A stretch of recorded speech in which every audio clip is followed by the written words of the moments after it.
de un tema trascendental como es la teoría del delito. ¿Sí? Y una teoría del delito, creo yo, aplicable a la realidad jurídica, porque creo yo que en buena medida, o el grueso número de personas que nos está escuchando de repente son estudiantes de derecho, o de repente hay algunos abogados también. Y no me dejarán mentir, en la práctica jurídica o a nivel de la aplicación, siempre se ha visto la teoría del delito, por lo menos en el sector del proceso penal. Es un pilar fundamental, es la columna vertebral en realidad de toda imputación, la teoría del delito. Y muchos tal vez incluso la pueden considerar menos o incluso pueden tener en cuenta que no es tan importante, pero todo lo contrario, este aspecto dogmático en realidad sirve mucho al momento de traer, por ejemplo, una teoría del caso. Una teoría del caso bien estructurada por parte, por ejemplo, de la Fiscalía, sirve mucho desde el momento que ya manejamos teoría del delito. O desde el momento que un abogado con un medio técnico de defensa, por ejemplo, quiere deducir una excepción de improcedencia de acción, se aplica teoría del delito. Vamos empezando. Esta es la carátula que hemos hecho. Pasamos a la siguiente diapositiva. Como ustedes pueden darse cuenta, en realidad no quiero colocar mucho texto, porque la idea en realidad no es aburrirse, la idea es entender o tratar de entender la teoría del delito, pero no como tradicionalmente nos la han explicado. Es cierto, es bastante teórico el tema, ¿sí? Tiene bastante contenido, ¿sí? Contenido dogmático, jurisprudencial también, etcétera, etcétera. Pero hay que mirarlo desde una óptica en la cual nosotros podamos sentirnos atraídos. Por eso yo pregunto, ¿qué cosa es teoría del delito? ¿No? Tal vez algunos, ¿sí?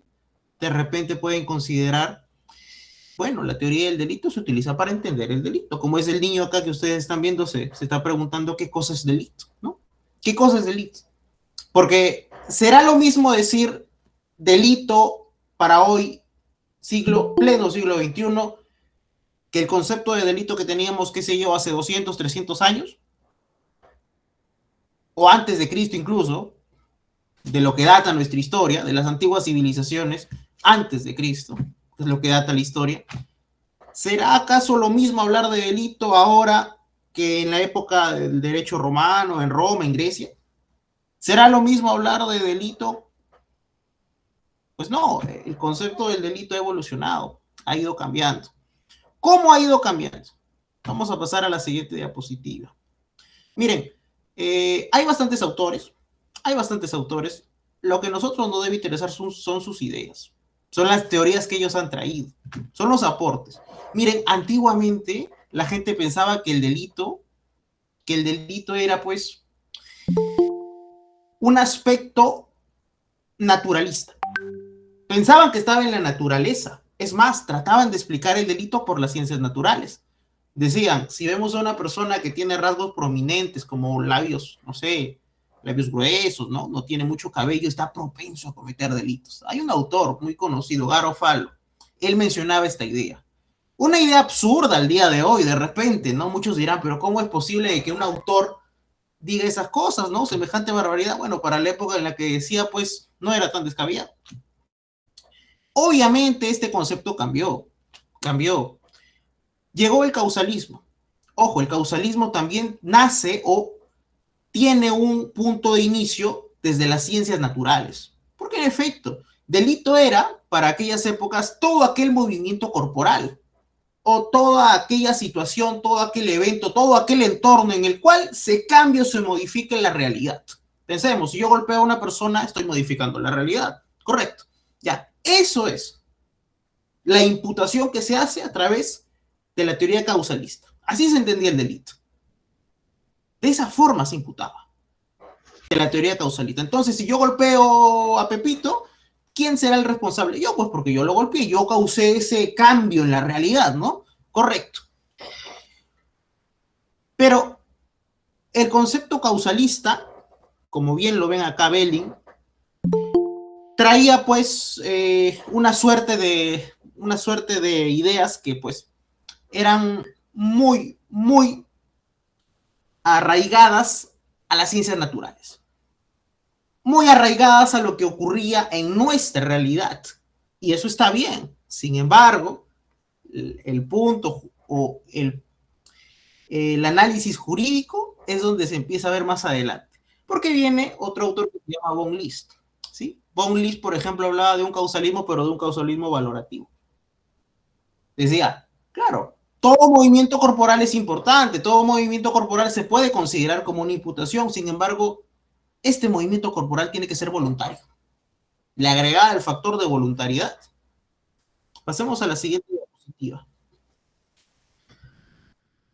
El finalismo.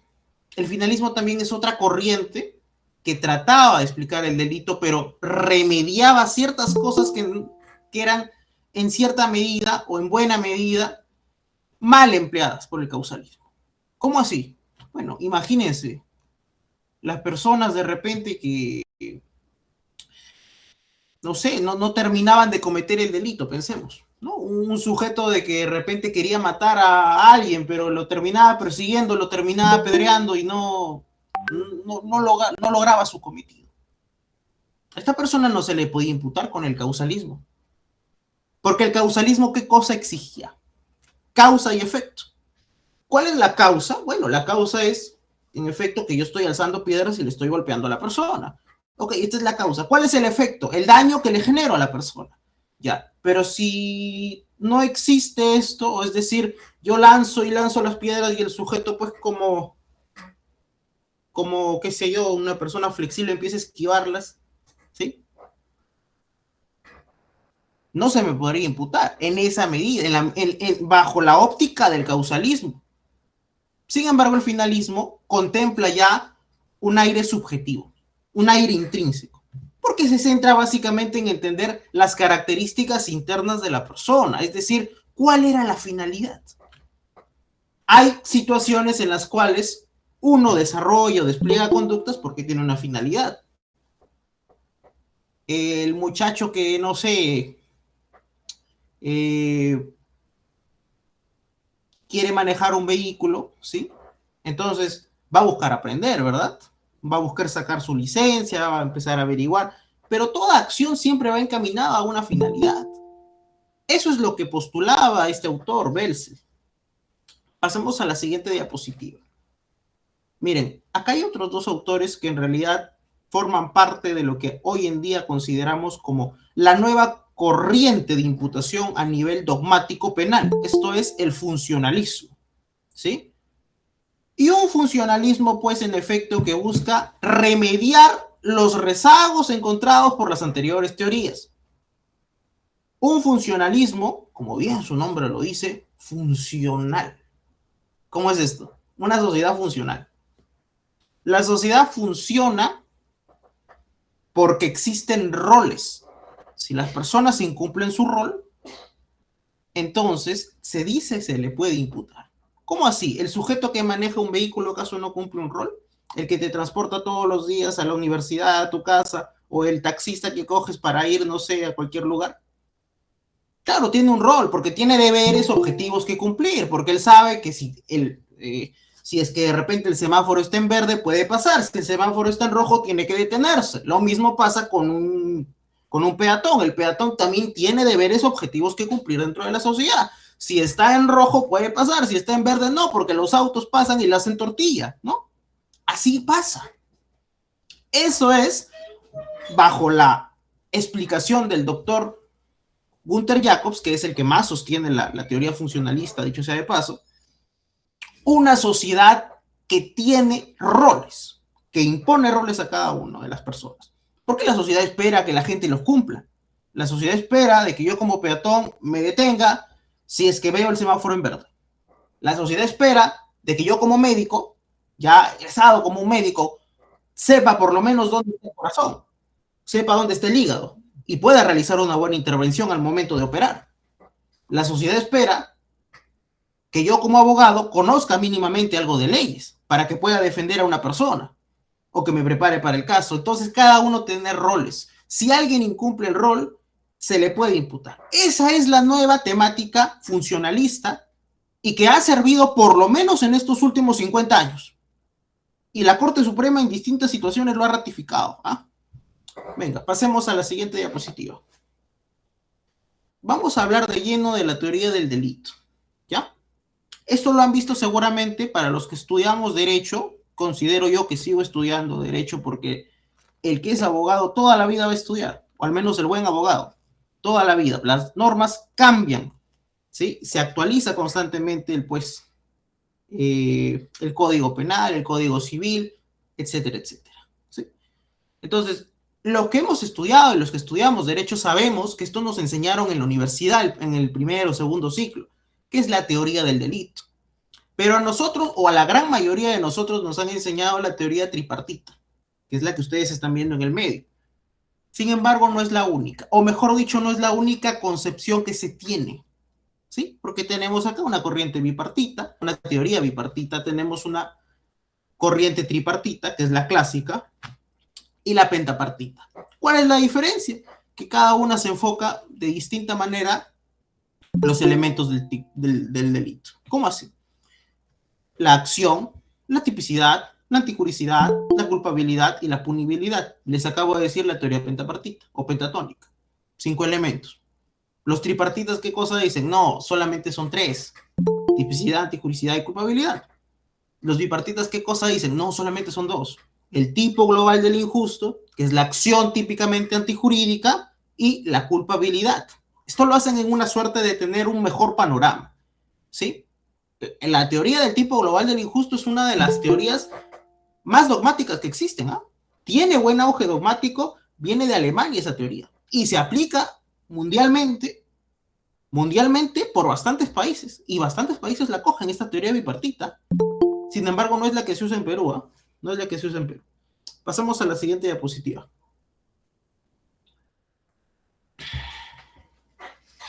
Ahí está lo que les decía, la corriente bipartita. El tipo global del injusto, esto es, la acción típicamente antijurídica, se engloba en un solo elemento. Acción, tipicidad y antijuricidad. Esto se llama un injusto penal. El injusto penal es aquella situación que daña un bien jurídico, que transgrede la norma. Pero falta analizar un segundo elemento que se llama culpabilidad. Es decir, se le puede reprochar todo esto a una persona. Los bipartitas hacen esta suerte de abstracción. Dividen en 2 elementos para tener un mejor panorama. Pasamos a la siguiente diapositiva. La clásica teoría tripartita. ¿Sí? Pasemos a la siguiente, porque aquí es donde me voy a detener. Aquí es donde les voy a explicar cada uno de los elementos. En tiempo récord vamos a tratar de hacer esto. Cada uno de los elementos. Y he escogido la teoría pentapartita. ¿Por qué? Porque es la que los tiene pues más desmenuzados, ¿no? Más señalados. Visualmente podemos ver los 5 acá. Las preguntas, ustedes vayan haciéndolas, vayan apuntándolas, ¿sí? Si es que tienen alguna duda, más adelante yo me ofrezco a responderla en la medida de lo posible, ¿sí? También viendo el tiempo. Vamos a tratar de hacer esto en tiempo récord. La acción. ¿Qué cosa es acción? No cualquier acción, ¿eh? Una acción penalmente relevante, ¿ya? Una acción penalmente relevante debe reunir 3 requisitos. Primero, la acción debe ser humana. Segundo, debe ser consciente. Tercero, voluntaria. Ojo con lo que digo, ¿ah? ¿Humana por qué? Porque no podría cometerla pues un can, un perrito, otra persona. No, tiene que ser necesariamente un humano. No puede ser un extraterrestre. Parece algo lógico, ¿ah? Parece algo muy lógico, pero ¿qué pasa si yo les digo que en Francia, en el año 1500 o 1000, por ahí por el 1450, y en Alemania, se procesaba a los animales? Eso ocurrió en un país, en Falaise. Eso pasó en Falaise. Un cerdito mató a un bebé, se lo comió. Ustedes saben que los cerdos cuando no les dan de comer se vuelven unas fieras, ¿ah? Y terminó matando al bebé. Lo procesaron al cerdito, llegó a un juicio y lo condenaron. ¿Sí? Algo similar pasó en Alemania también con unas orugas que se terminaron comiendo unas cosechas. También les abrieron proceso a las oruguitas. Eso pasaba antes. Es importante también nosotros que nos enseñamos a cómo existía o cómo se regían las antiguas civilizaciones. La conducta es siempre humana. Siempre va a ser humana. Consciente. ¿Por qué consciente? Parece algo sencillo, ¿no? Pero ¿qué cosa es conciencia? Conciencia es que esté prendido ese foquito, que estés en un estado mental en el cual sea la persona perceptible de lo que ocurre en la realidad. Vamos a ver ya supuestos en los cuales no habrá acción por falta de conciencia. Ahorita estamos en la fase positiva de la acción. Después vamos a pasar a la fase negativa, para que vean ustedes. Y por último, la conducta debe ser voluntaria. ¿Ya? No podríamos nosotros referirnos pues a una acción cuando es la realización o la conducta sea involuntaria. Tiene que ser voluntaria. Para que sea voluntaria tú tienes que tener control. ¿Ya? Para que sea voluntaria tienes que tener control. ¿Una persona puede perder su voluntad? Sí, sí puede perder su voluntad. ¿Cuándo? Amenaza, engaño. ¿Han oído ustedes del autor mediato? Seguramente por ahí han escuchado. ¿Por qué creen que en el autor mediato el tercero instrumentalizado no responde? Porque el tercero instrumentalizado, la persona cosificada, no tiene voluntad. En consecuencia, ergo, no hay acción. ¿Cómo así? ¿Cómo así? A ver. ¿Cómo que no hay acción? A ver. Una persona que engaña a otra para cometer un delito. No sé, de repente alguien que tenga más conocimiento que yo, ¿ah? No necesariamente porque engañe a un niño, ¿ah? Mucha gente se equivoca y piensa eso, no. Imaginemos un médico que tiene conocimiento, estudió medicina por 7 años, tiene su maestría, etcétera, etcétera. Y le dice a una enfermera, ¿sabes qué? Quiero que le apliques esta ampolla a este paciente. Dice un nombre medio raro. Sí, pero yo soy el médico, tú no te preocupes, tú ponle nada más la ampolla. Ya, perfecto, doctor, yo le pongo. Le pone el paciente, a las 2 horas se muere. En realidad tenía un veneno, porque el sujeto, pues, el paciente resulta que era la trampa, ¿no? De su esposa, qué sé yo, que le estaba haciendo infiel. Y él quiso matarlo, pues aprovechar esa situación y matarlo. Ya listo, eso pasó. ¿La enfermera sabía de esa situación? No sabía, pues, en efecto, porque estaba actuando bajo el engaño. Pensaba que lo que le estaba poniendo o que le estaba suministrando era un fármaco, era algo que le iba a ayudar. Sin embargo, se trataba de veneno. Correcto. Ya, la persona perdió su voluntad. ¿Sí? Eso es, básicamente, la situación en la cual se excluye la acción. En la fase negativa ustedes van a encontrar 3 elementos. Fuerza física irresistible, estado de inconsciencia y actos o movimientos reflejos. Ojo, esto es en la fase negativa de la acción. ¿Qué cosa es fuerza física irresistible? Bueno, su nombre intuitivamente nos hace pensar, bueno, aquella fuerza que tú no puedes controlar, ¿no? Ya, pero esa fuerza puede venir de la naturaleza o de un tercero. ¿Ya? Una fuerza natural, por ejemplo, es un desastre natural.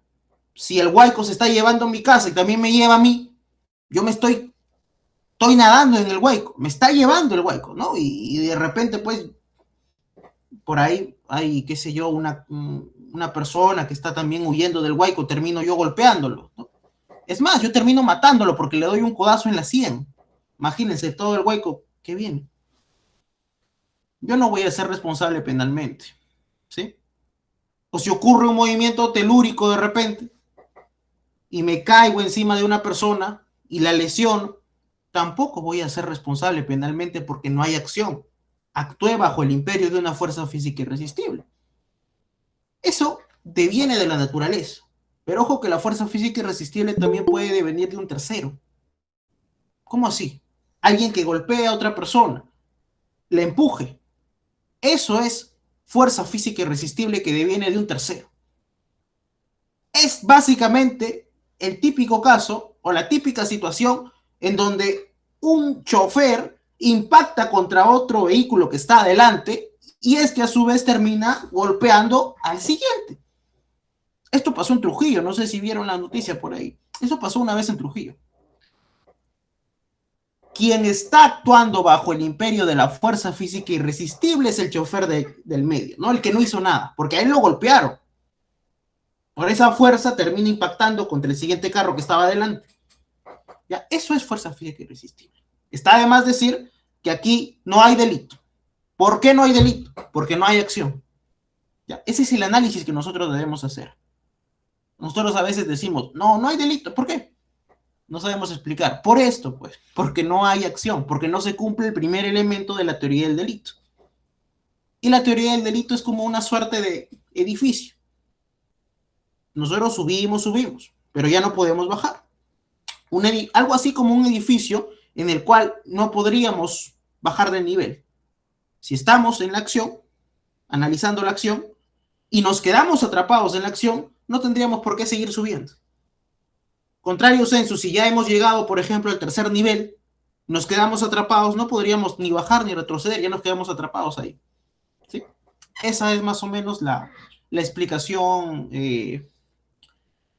gráfica para que nosotros tengamos una idea de cómo funciona la teoría del delito. Miren, el estado de inconsciencia, ¿sí?, es otro supuesto que excluye la acción, ¿ya? El estado de inconsciencia. Así como lo es también los actos o movimientos reflejos. Miren, hay una casación, bueno, no es una casación, es un caso que ocurrió en Alemania, ¿ya? Es un caso que ocurre en Alemania. Y este casito lo resuelve el Tribunal Supremo de Alemania, ¿sí? Por allá por 1975. Son dos casos que yo les quiero comentar y ustedes más o menos van a ver cómo es que ocurre en cada situación. Miren, en un primer caso un conductor estaba por una autopista y una mosquita se le mete a la cabina. Y pues el hombre se asusta, pues, porque la mosquita llega a tocar sus ojos. Y el hombre cierra bruscamente los ojos, empieza a mover, a agitar la mano.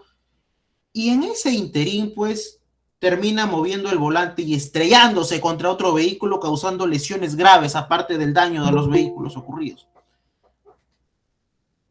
En ese caso, el tribunal, ¿qué cosa resuelve? Lo que dice el tribunal muy acertadamente es lo siguiente. Aquí sí hay delito.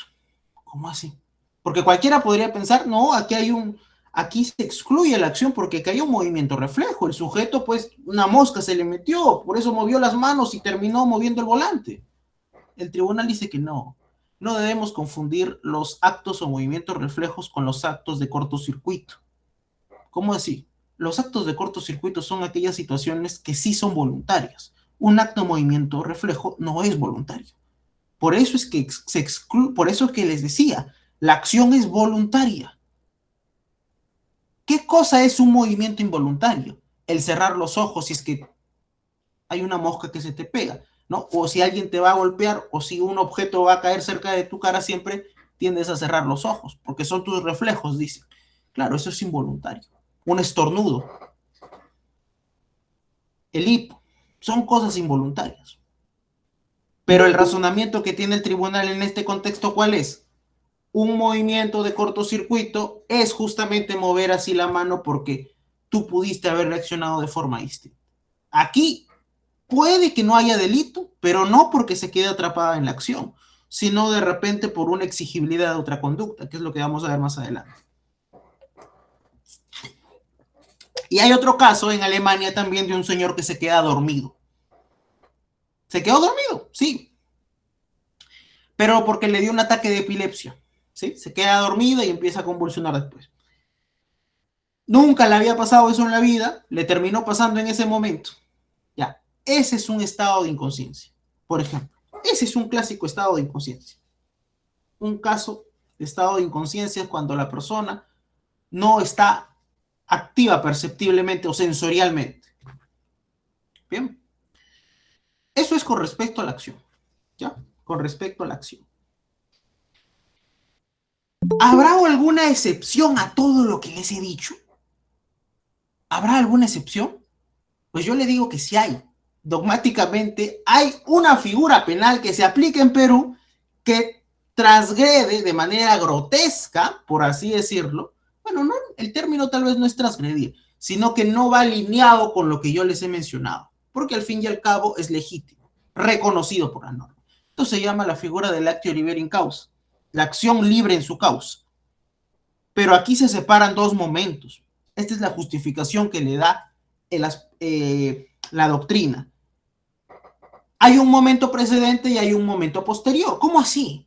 La persona literalmente que se autocoloca en una situación de inconsciencia para cometer un delito. La persona que sabe que conscientemente no puede cometer el delito de violación sexual, pero empieza a ingerir drogas para tener más fuerza, para sentirse con mucha más dopamina en el cerebro y así tener la valentía de sacar a la chica a bailar y después llevarla a un cuarto y violar. Cosas que pasan, creo que todos los días, ¿ah? Cosas que pasan y no podemos ser ajenos a nuestra realidad. ¿Y a qué cosa ha dicho la doctrina en estos casos? Hay una figura que va a permitir imputarle a estos sujetos. Se llama el actio liberi in causa, la acción libre en su causa. ¿Por qué? Porque si bien es cierto, hay un momento precedente en el cual tú eres consciente de lo que haces, pero tú te autocolocas en esa situación. Y tú al autocolocarte en esta situación, elevas un riesgo permitido. Eso es el razonamiento. No solamente a nivel doctrinario, varias jurisprudencias ya lo han reafirmado.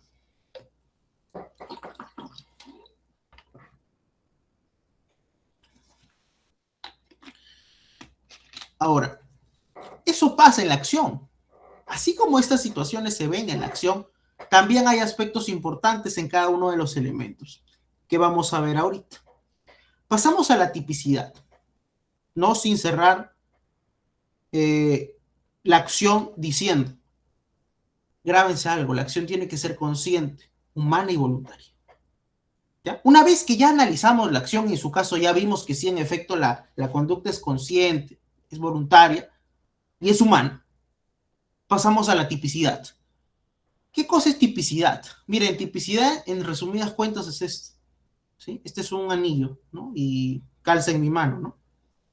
Tal vez en otra mano, en otro dedo no pueda calzar bien, porque en este dedo de repente se puede caer, o en el dedo de una persona que sea más delgadita, pues obviamente el anillo va a bailar, ¿no? O de repente si yo lo introduzco acá, pues no entra, ya. Eso se llama tipicidad. La tipicidad exige que la situación o el contexto se acople a lo que típicamente se encuentra establecido en la norma. Por eso es que muchos autores consideran a los delitos como tipos penales, ¿sí? Porque hacen esta suerte de avisoramiento de la tipicidad frente a los supuestos eventos criminales. ¿Cómo así? ¿Cómo así? Fíjense de que no toda situación va a ser típica, ¿ya? No toda situación va a ser típica. Para ello, la norma ha precisado la existencia de dos tipos de tipicidad, o mejor dicho, dos fases o dos caras que tiene la tipicidad. Una tipicidad objetiva y una tipicidad subjetiva. La tipicidad objetiva básicamente es aquello que podemos palpar, aquello que nosotros perceptiblemente podríamos deducir sin hacer tanto chamullo o hacernos un 8. Pero en la tipicidad subjetiva es aquello que no se palpa, es aquello que es intrínseco, es aquello interno. O como dice Gunther Jacobs, es aquel conocimiento inalcanzable. ¿Sí? Inalcanzable. ¿Qué pasa con la tipicidad objetiva? La tipicidad objetiva relata elementos que tienen que cumplirse. ¿Cuáles son esos elementos? A ver, en todo delito seguramente han visto los elementos como el sujeto activo, el sujeto pasivo, el verbo rector, etcétera, etcétera. ¿Sí? Los elementos descriptivos del tipo, ya. Esas son cuestiones objetivas. ¿Hay casos excepcionales donde no podría haber tipicidad? Sí. El error de tipo, por ejemplo. En el error de tipo no hay tipicidad justamente porque la persona no puede percibir uno de los elementos típicos. La persona que mata a un objeto que se mueve en el bosque pensando que es un venado y al final termina siendo una persona, muchas veces no responde por un error de tipo. ¿Por qué? Porque tenía la falsa percepción de la inexistencia del sujeto pasivo. ¿Qué cosa es esto? El tipo penal de homicidio, que es el que se le imputaría a la persona, exige que haya un sujeto pasivo. ¿Quién es este sujeto pasivo? la persona a la que mataste, pues, ¿no?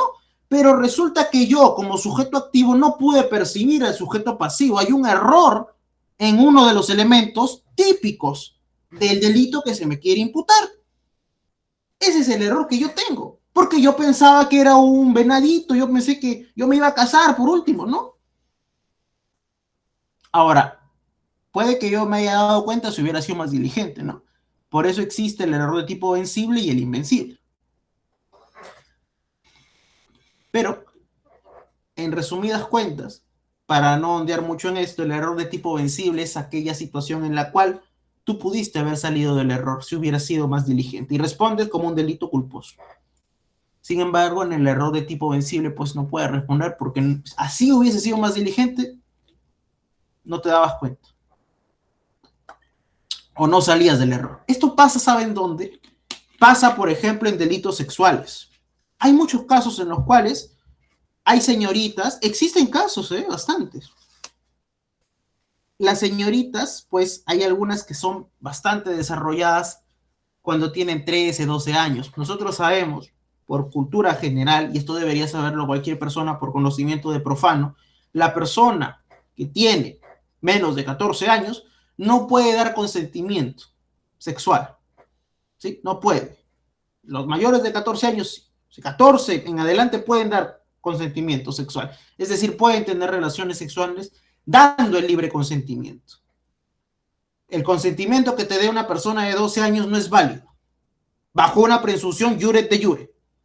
Juret de jure todavía, ¿eh? Ni siquiera juris tanto, juret de jure. No te puede dar consentimiento. ¿Ya? Pero hay casos en los cuales se ha visto donde las personas pensaban que la jovencita pues tenía, qué sé yo, 18 años, cuando en verdad tenía 12. ¿Por qué? Porque decían, no, está bien desarrollada. No, está bien desarrollada, dicen, ¿no? No, es más, ella me dijo que tenía 18. Me hizo caer en error. Ya, por eso es que se utiliza aquí esta figura, el error de tipo.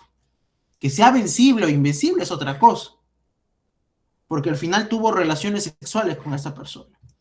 Pero esta es una práctica muy usual y muy estratégica, les digo, porque si es que vamos por un error de tipo vencible, esto es, la persona pudo haber salido del error siendo más diligente, dogmáticamente se le debe imputar como un delito culposo, pero esto contravendría gravemente si es que nosotros estamos hablando de una imputación de un delito netamente doloso.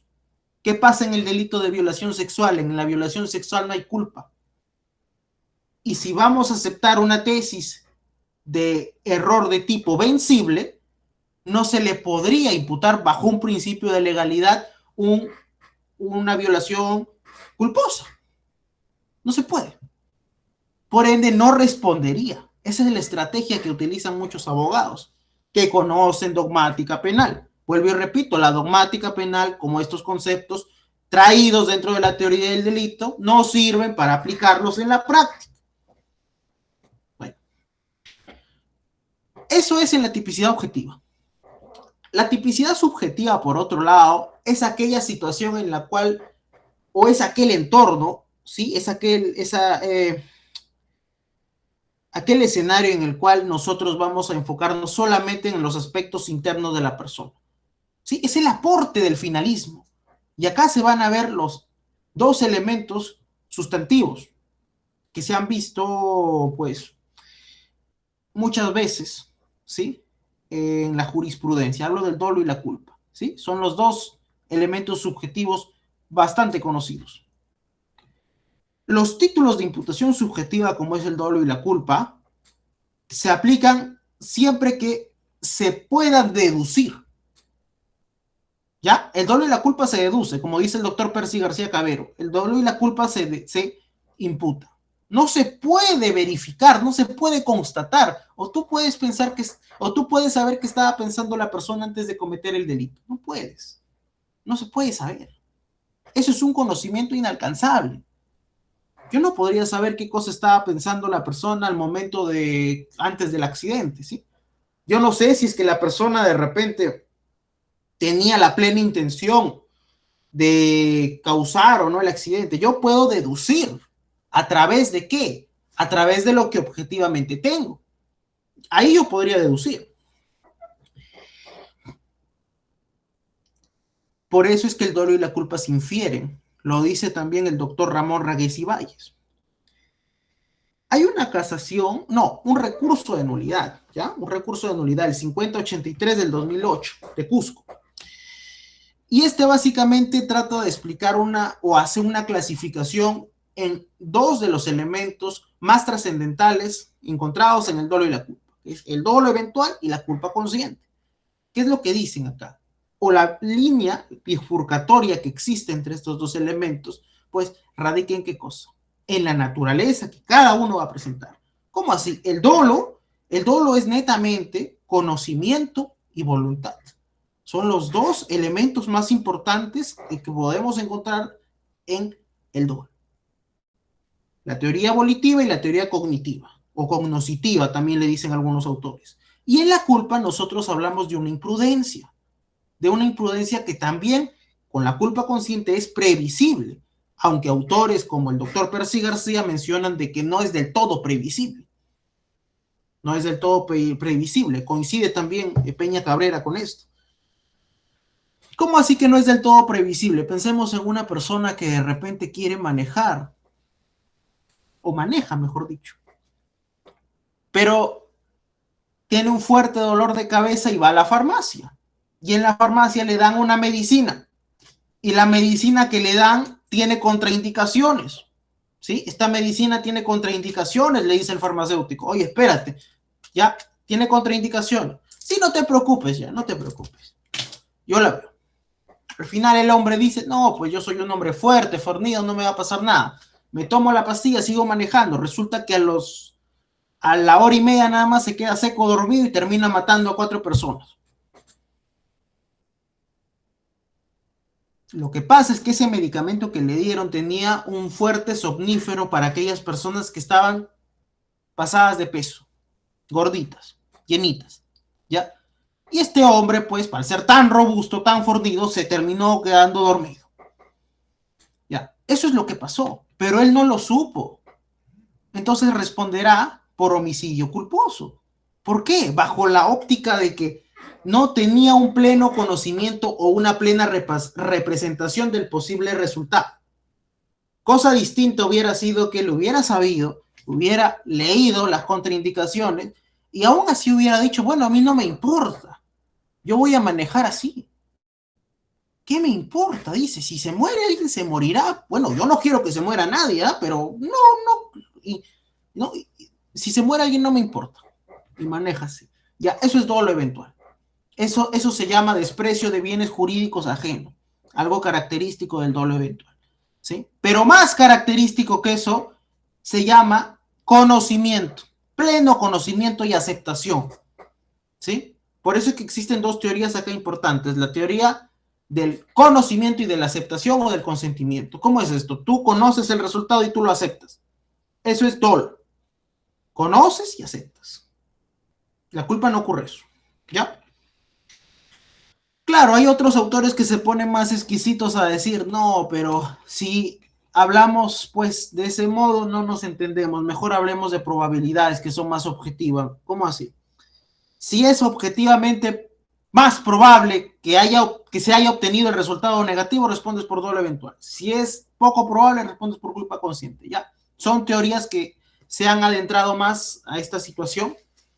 Yo creo que son merecedoras de ser escuchadas o leídas, mejor dicho, porque la gran mayoría se encuentran en algunos libros.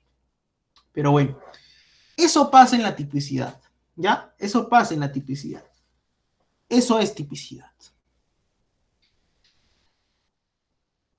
La antijuricidad, como tercer elemento de la teoría pentatónica o pentapartita, trabaja ahora aquella situación en la cual ya el hecho que estamos investigando es típico. O sea, sí cumple con aquella tipificación, aquella normativización que te da el código. Porque hay un muerto, porque hay en efecto una conducta desplegada que calza. Si el tipo penal te dice, aquel que mantiene relaciones o acceso carnal con una persona, ¿sí? Menor de 14 años, etcétera, etcétera. Bueno, aquí tenemos un supuesto en el cual una persona introdujo una parte de su cuerpo o un objeto análogo en la vagina de una mujer y pues la situación es típica. La mujer tiene menos de 14 años. El sujeto introdujo, si bien es cierto, no su miembro, pero introdujo otra cosa análogamente, ¿sí? Similar al miembro del varón. Entonces, en efecto, estamos hablando de una violación sexual a menor. O sea, típicamente hasta ahí hay o existe el primer elemento o el segundo elemento de esta teoría, la tipicidad. Pero ahora pasamos en la antijuricidad a analizar si es que en efecto se pone en desmedro o se contrapone la acción típica a la norma penal. A la norma penal. Para Gunther Jacobs esto es lo más importante, la norma penal. Fíjense ustedes, hay supuestos en los cuales la acción típica está justificada. Legítima defensa, consentimiento, estado de necesidad justificante, ejercicio legítimo de un derecho. Estas situaciones van a permitir, ¿qué cosa? Considerar un justificante ante los hechos típicos y por consecuencia no habrá delito. El caso de la legítima defensa creo que es el más conocido por todos. Sí, el caso de la legítima defensa. Ustedes saben cuáles son los elementos de la legítima defensa, ¿no? La agresión ilegítima, la razonabilidad del medio empleado, la falta de provocación suficiente. Hay una agresión ilegítima. Una agresión ilegítima. Y tú tienes que defenderte en cierta medida, pero siendo razonable. Este es el segundo elemento, la razonabilidad del medio empleado. Antes se pensaba que era proporcionalidad del medio empleado, ahora ya no es razonabilidad. ¿Por qué? Porque antes se decía, bueno, si viene con un cuchillo, tú también sacas tu cuchillo, no puedes sacar una pistola. Si viene con una piedra, saca una piedra, no me puedes sacar una pistola y matarlo. No puedes matar en legítima defensa porque viene con una piedra, pues no es proporcional, decían. Esto cambió, esto cambió.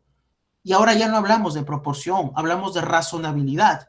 Si es que un sujeto viene con un cuchillo, y yo soy mujer, yo soy una fémina, y yo tengo un arma de fuego, perfectamente yo puedo usarla. Porque es razonable en ese momento, no voy a buscar un cuchillo, pues. Voy hasta mi casa a buscarlo el cuchillo, hasta eso ya me terminó matando, degollando el sujeto. No, pues voy a usar lo que tengo en ese momento. Eso es razonabilidad del medio empleado. Y por último, la falta de provocación suficiente. Tú no puedes haber provocado pues la agresión. ¿Qué pasa si tú la provocaste? Tú empezaste a agredirlo, tú empezaste a insultarlo antes. Ya, no se cumple uno de los elementos de la que son exigibles en la legítima defensa. Pero el artículo 20, ¿sí? Habla de esto, habla de esta situación, se prevé este caso en el cual no se cumpla con todos los elementos y hablamos de un justificante imperfecto o de una legítima defensa imperfecta.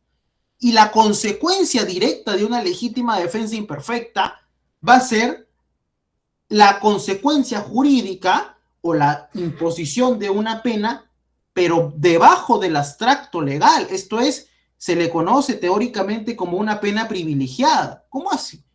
Si el tipo penal te dice que la pena que se espera para este delito es de 6 a 20 años, la pena privilegiada estará comprendida debajo del mínimo legal, es decir, debajo del abstracto normal o regular que existe. Si son de 6 a 20 años, estaríamos hablando de 5, de 3 años. ¿Sí?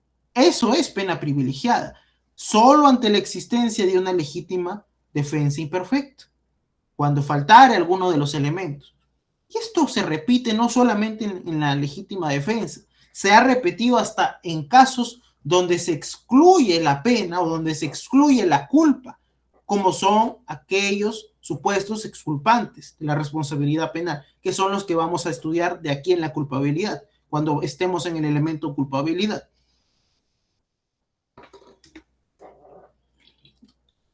El estado de necesidad justificante también es otro elemento que se ve aquí como un justificante, ¿sí?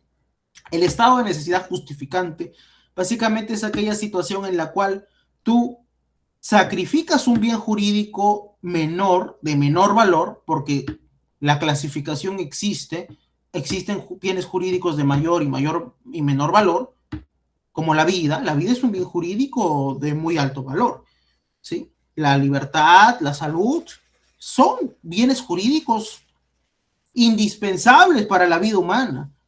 Pero el patrimonio, por ejemplo, es un bien jurídico de segundo valor o de segundo nivel. ¿Qué pasa si es que yo sacrifico patrimonio por proteger vida? Eso es un justificante. ¿Qué pasa si estoy manejando mi vehículo y se me revientan las llantas en ese momento, o se me revienta una llanta y no lo puedo maniobrar bien mi vehículo? Y solamente tengo una opción: o giro el volante para la izquierda o para la derecha. Si lo giro para la derecha, termino arrollando a un ancianito. Si giro para la izquierda, termino pues causando destrozos en un, qué sé yo, a otro vehículo que está estacionado. Yo en efecto voy a irme por el vehículo porque no quiero que me procesen por homicidio. Estoy sacrificando un bien jurídico de menor valor, como es el patrimonio. Claro, yo les pongo este ejemplo, pero no crean que siempre se va a aplicar así, ojo, porque recuerden, en estos supuestos no puede alegar un estado de necesidad justificante quien provoca el peligro, ¿sí? Hay que tener claro estas situaciones.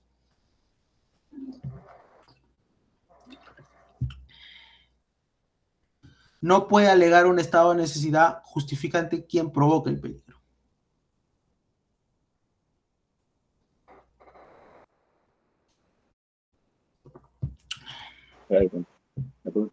Doctor, buenas noches. Una consulta.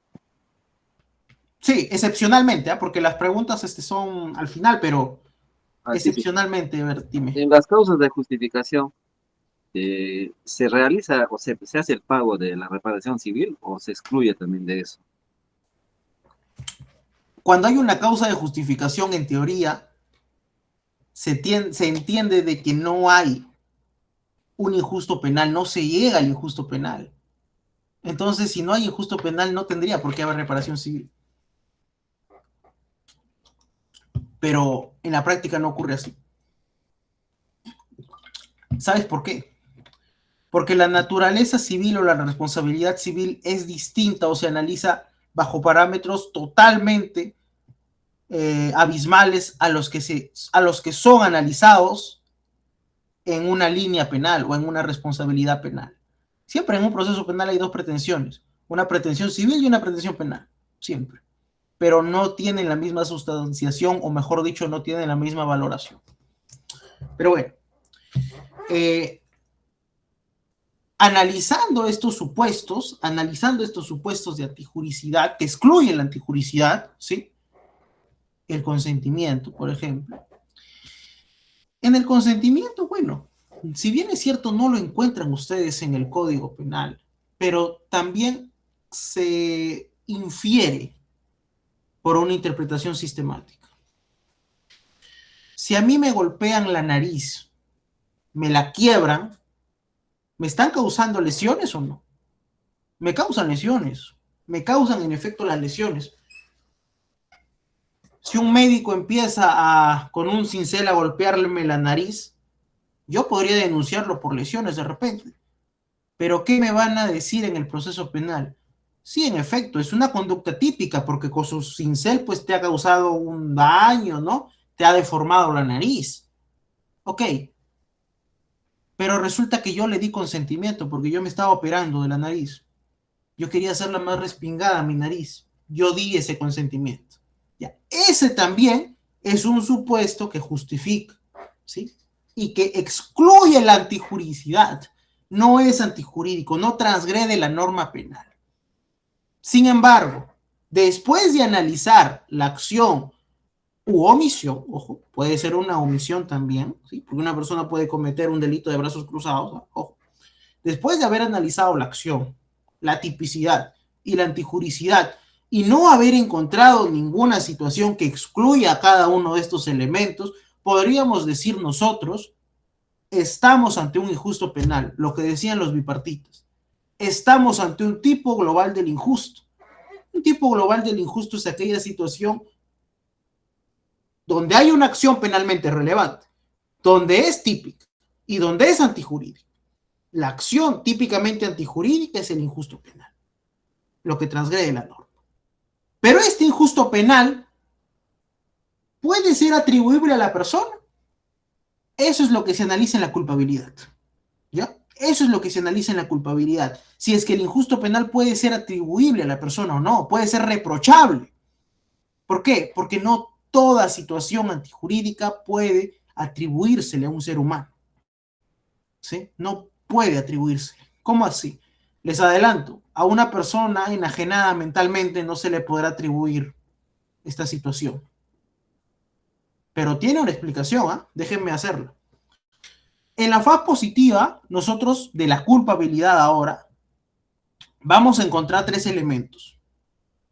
La capacidad de culpabilidad, la conciencia de antijuricidad y la exigibilidad de otra conducta. La capacidad de culpabilidad o el reproche de culpabilidad, capacidad de imputabilidad, es aquella situación en la cual la persona es capaz de responder. Y aquí se analizan dos cosas para que una persona sea capaz de responder. La salud mental y la mayoría de edad. Son los dos elementos que se van a analizar en la capacidad de culpabilidad. Después está la conciencia de antijuricidad. ¿Qué cosa es conciencia de antijuricidad o antijuridicidad? Conocer que tu conducta transgrede la norma. Antiguamente se pensaba que esto estaba en el dolo y la culpa. Eso es mentira. Eso se llama dolus malus. Eso fue cambiado por el finalismo. El finalismo antes colocaba el dolo en la culpa. Ahora eso cambió, lo transportaron a nada más a la tipicidad, porque pensaban de que el dolo era conciencia de antijuricidad. Eso es falso. Eso se llama dolus malus. ¿Ya? El dolo no es conciencia de antijuricidad. ¿Ah? La gente dice, ay, la persona votó con dolo, supo que su conducta dañaba un bien jurídico. No, sabía las consecuencias fácticas de su acción, pero no sabía las consecuencias jurídicas. Las consecuencias jurídicas se analizan propiamente en la culpabilidad. La conciencia de antijuricidad es aquella situación en la cual la persona advierte que está dañando la norma. Eso es conciencia de antijuricidad. Hay personas que no conocen que dañan la norma y piensan que están actuando bajo el margen de la ley, piensan que están bajo una legítima defensa. Por eso es que muchos abogados a veces no saben cómo defender casos de legítima defensa, pero lo que un abogado que conozca dogmática podría hacer es, bueno, si no funciona la legítima defensa como propiamente como un elemento que excluye la antijuricidad, vamos, como dicen por acá, por un error de prohibición. Un error de prohibición que excluya la conciencia de antijuricidad. ¿Ya? Eso es lo que pasa. Hay personas que no son conscientes que su conducta es antijurídica, porque piensan que están actuando bajo un eximente o por último, no conocían el delito.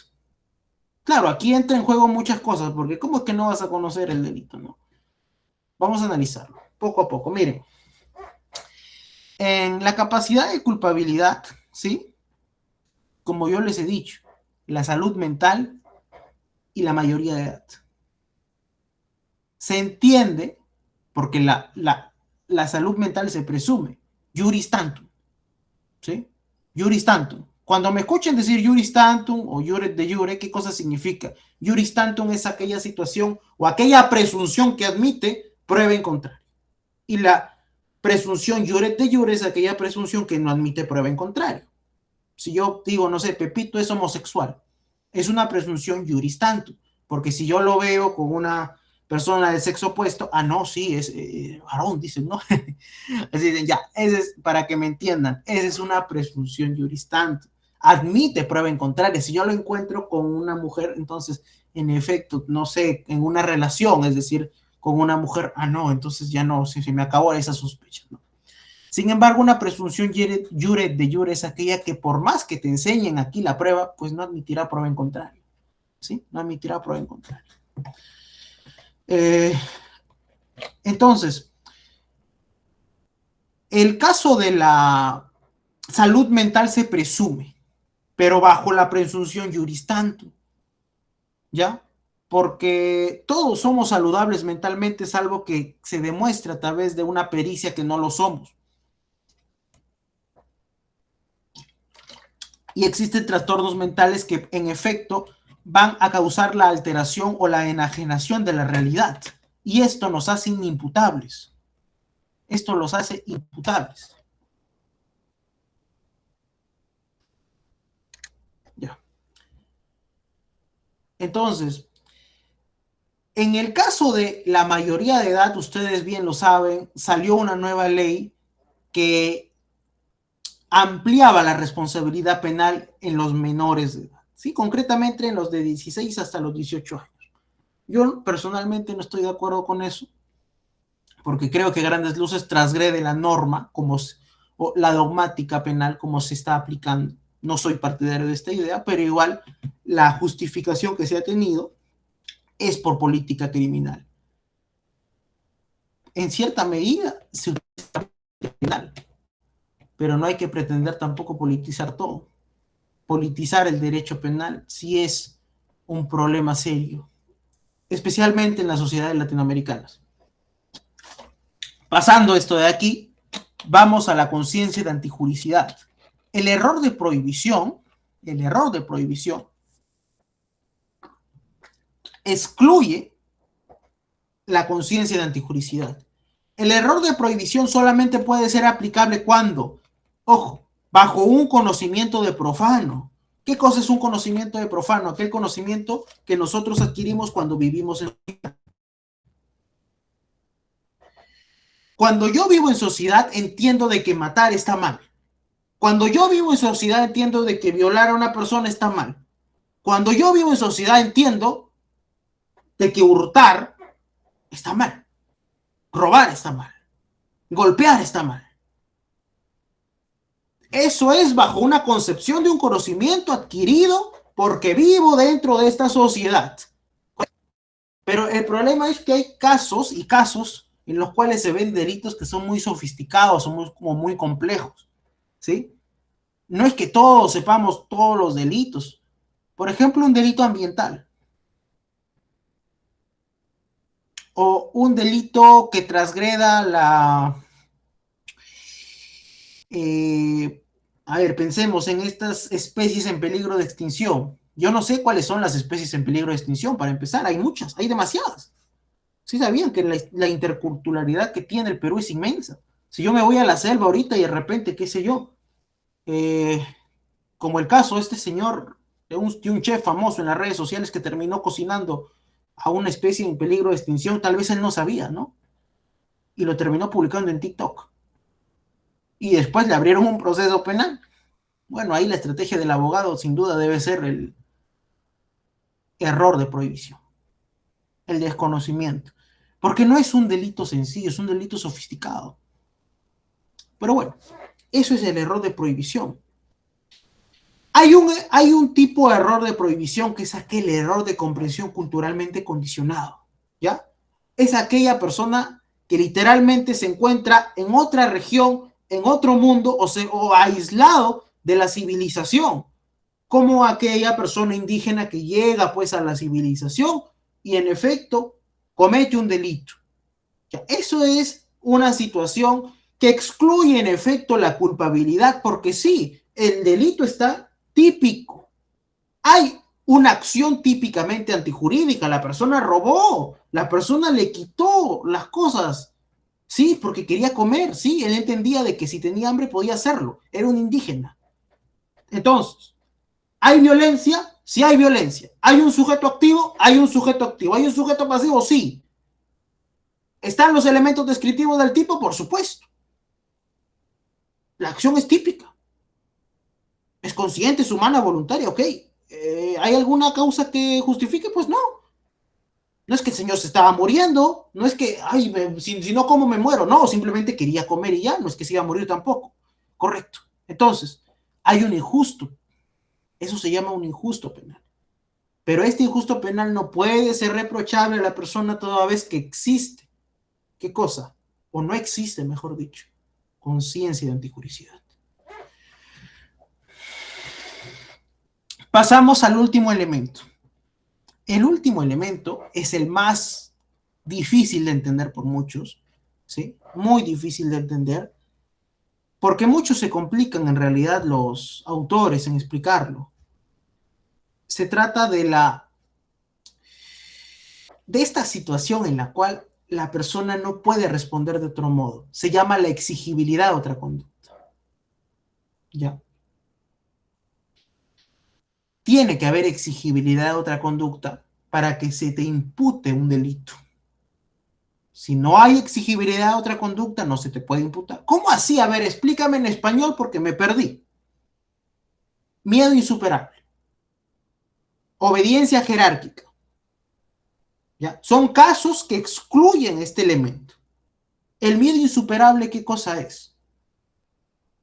Un temor tan terrible que en ese momento, como un trastorno mental transitorio, te haga actuar de tal forma que no hayas podido actuar de manera distinta. Aquella persona que de repente ve a un sujeto fornido que se acerca en la noche, piensa que lo va a robar, y en efecto esta persona le ha robado un montón de veces, ya se ha preparado incluso, ya sabe karate, y le termina dando un puñete, lo termina matando de repente, un puñete mortal le da en la sien. Y resulta que solamente era un bromista, ¿sí? Miedo insuperable. El doctor Percy García Cabero, ¿qué cosa dice? Dice de que la persona que se encuentra bajo el miedo insuperable es capaz de percibir otras opciones. O mejor dicho, las ve posteriormente. En ese momento no las ve, porque está bajo un trance o bajo un miedo insuperable que se autodenomina, ¿qué cosa? Se denomina un trastorno mental transitorio. Un trastorno mental transitorio. Que, ojo, no debe ser entendido también de forma psiquiátrica. Esto le puede pasar a cualquier persona. Y puede ser mejor entendido con el estado de necesidad exculpante. Ojo, no estado de necesidad exculpante. Recuerden, hemos hablado anteriormente de necesidad justificante. Bueno, el estado de necesidad exculpante. La necesidad exculpante es aquella situación donde literalmente se coloca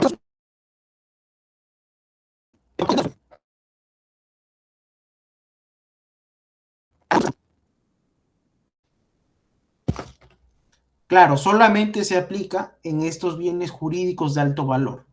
La salud, la libertad y la vida. Solamente esto se aplica. Aquella persona que mata a otro, literalmente muere.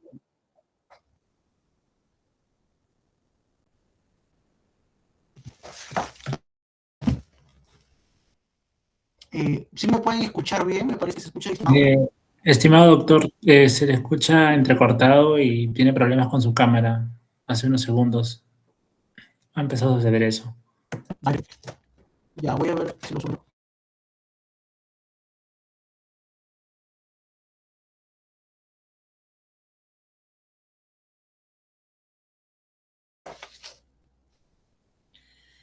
A ver, ¿se me escucha bien ahí? Sí, doctor, ahora sí se le logra escuchar. Ya. Tiene que existir, en este caso, una suerte de imputación en la medida de que hay otra opción y tú voluntariamente decides no tomarla. ¿Sí? Para que el Estado, para que la sociedad te impute como un delincuente, te presente como tal y te termine condenando en un proceso penal, se tiene que demostrar que tú, al tener las opciones, escogiste la que lesionaba el bien jurídico tutelado, la que tú voluntariamente la escogiste. No puede haber, o mejor dicho, si hay exigibilidad de otra conducta, respondes penalmente. Si se te puede exigir conducta distinta, ¿cómo así? Había otra forma de evitar el accidente de tránsito si no era matando al niño. No había otra forma. Ok, no hay exigibilidad de otra conducta. Había otra forma de repeler, qué sé yo, esta situación, no sé, a ver, pues, había otra forma de que el grupo Colina combata el terrorismo. No había otra forma, era la única manera. Ok, no hay exigibilidad de otra conducta. ¿Sí? El Estado te puede llamar delincuente o te puede reprochar penalmente siempre que tú conscientemente hayas escogido vulnerar el bien jurídico tutelado. Ojo, esto solamente lo puede deducir aquella persona que se encuentre libre de soportar el peligro, porque hay personas que no pueden soportar el peligro jurídicamente. Por eso yo admiro mucho a los policías. Cuando miren a un policía, admírenlo. Y no es broma, ¿eh? Porque ellos están obligados a soportar el peligro. Ellos están obligados a morir por una persona. Que no lo hagan de repente es otra cosa en la práctica. Como toda institución, hay buenos y malos elementos, ¿sí? Pero un policía, normativamente, un militar, un miembro de las Fuerzas Armadas, debe soportar el peligro y jamás podría deducir un miedo insuperable o un estado de necesidad exculpante, toda vez que él debe soportarlo. Esto es, si es que de repente, no sé, se presenta la situación en la que tiene que decidir por su vida o la de otra persona, pues lamentablemente tendrá que salvarte la vida antes que la de él. ¿Sí? Eso es lo que normativamente existe. ¿Sí? Ojo, lo que está en la teoría, yo repito. Y pues, en efecto, una vez entendido esto, entonces, ya podríamos saber de que el reproche penal es personalísimo. ¿Sí? No será el mismo reproche penal a aquel sujeto que, no sé, que terminó degollando a una persona porque quería comer. Pensemos en un náufrago que está perdido en una isla. Eso pasó en Gran Bretaña. 2 náufragos se perdieron y después un equipo de rescate encuentra uno y al final termina confesando que mató a su compañero porque no había comida. ¿Ya? Eso es un estado de necesidad justificante, vida versus vida. Vida versus vida. Ojo, solamente 3 bienes jurídicos acá: vida, salud, libertad. Pueden ser aplicables a ti mismo. ¿Pueden ser aplicables a un tercero, como la legítima defensa que puedes defender a un tercero? No. Solamente si existe una estrecha relación jurídica. Mi hijo se va a morir de hambre si no mato, o qué sé yo, a esta persona, porque estamos perdidos acá. Sí, porque tienes una especial relación jurídica. Pero no, es un tercero, es una persona X, no podría. Así de estricto es esta situación. Miren, ¿por qué creen que pasa todo esto en la teoría del delito? Y ya para cerrar ya, ¿por qué creen que tiene que verse todo este aspecto teórico, todo este contenido, toda esta suerte pues de requisitos para entender un delito? ¿Por qué? Porque un Estado constitucional de derecho no puede darse el lujo de condenar a cualquier persona, y menos de hacerlo a ciegas o adrede. La libertad humana, considerado como un derecho de primera generación, es indispensable, es vital para toda sociedad. Y el Estado te la puede quitar. Incluso hay estados que te quitan la vida. En el Perú no pasa eso. En el Perú te pueden quitar la libertad. Es lo más preciado que uno puede tener de repente. ¿Ya? Muchos piensan mejor morir antes que estar preso. Pero es lo que un Estado puede hacer, activando el jus puniendi. Sin embargo, para que lo haga, debe de cumplirse todos estos filtros, todos estos requisitos de